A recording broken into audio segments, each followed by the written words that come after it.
Well, people are living longer and healthier lives. However, it's estimated that over 70% of those over the age of 65 will need some kind of long-term care.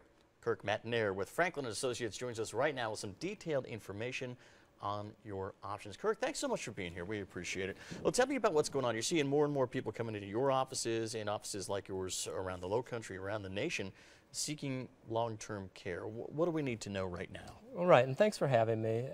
Well, you said it. It's the U.S. Department of Health and Human Services says that people who reach 65, there's a 70% chance of needing long-term care services in their lifetime. And so right now, November is Long-Term Care Awareness Month, and really it's just a way to encourage people to start thinking ahead and plan for their future care and really their overall quality of life as they age. Now, when you say long-term care, what exactly are we talking about here? Right, good question. The easiest way to define long-term care is that it's care that is provided outside of the hospital and is not covered by Medicare or health insurance. Now, that's what I didn't know, that a lot of this, I mean, my grandparents had it, a lot of people around the Lowcountry, around the nation have it, but it's not covered by insurance, so you really have to get that nest egg up and get your family to start saving and start thinking about long-term care for older adults. Right, and the planning is important. I mean, right now in this area, the cost of a skilled nursing facility on average is about $73,000. Wow. Assisted living, you're looking at about $36,000, and then in the Lowcountry for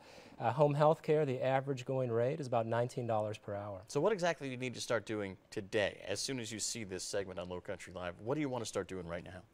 Well, you just want to start thinking ahead. I mean, the one thing we know about those numbers is that they're growing. I mean, they're growing by an average of about 4% per year, and people are living longer. It doesn't necessarily mean that quality of life is getting better. So one thing we know for sure is that it's always better to plan ahead than to have to make a difficult decision in a time of crisis. Absolutely. Would you recommend any kind of age that someone needs to start thinking about this, maybe for not only themselves, but let's say their parents? I'm 30 years old right now. Is this something that I need to take count in my life, and how can I take those first steps towards planning? Well, that's changing, and it depends on the products that are now in the marketplace. I mean, usually people think about it at age 55 or so as they're nearing retirement. But we're finding people are thinking about it at a lot younger ages because they're working and dealing with a family member that they're providing care for. That seems like it really is the trend. That you know, a lot of older Americans aren't living with younger folks right now. If they are, it's for a short period of time until that level of care gets so intense that they need to be somewhere with a medical supervision. Right. And it's such a dangerous thing that, of course, it's something that we all really do think about. So, again, if people come and see you, make appointments, what do they need to do today? Well, our website is probably the best place to go. We've made it really rich with resources to try to be very informative to people for information, providing on where resources are available, what kind of planning is available. Right now, long-term care insurance continues to be the most economical method of risk transfer for the long-term care need. What exactly is that insurance? Tell us about that a little bit. Well, traditional long-term care insurance, which has been around for the past 35 years, is still available. But right now, what we're seeing, the current trend, is a combination of long-term care insurance with life insurance. And that provides some unique benefits. Primarily, the premium is guaranteed, so it's not going to change. So it makes it a little easier to budget for.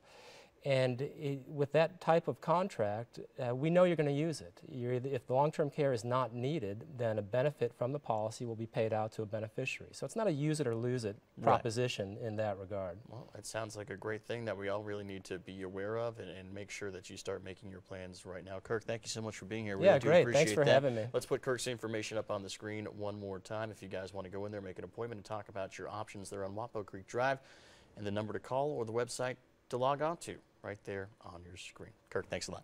Hey, thank you. Appreciate it. Right now, we're going to send it over to Tessa.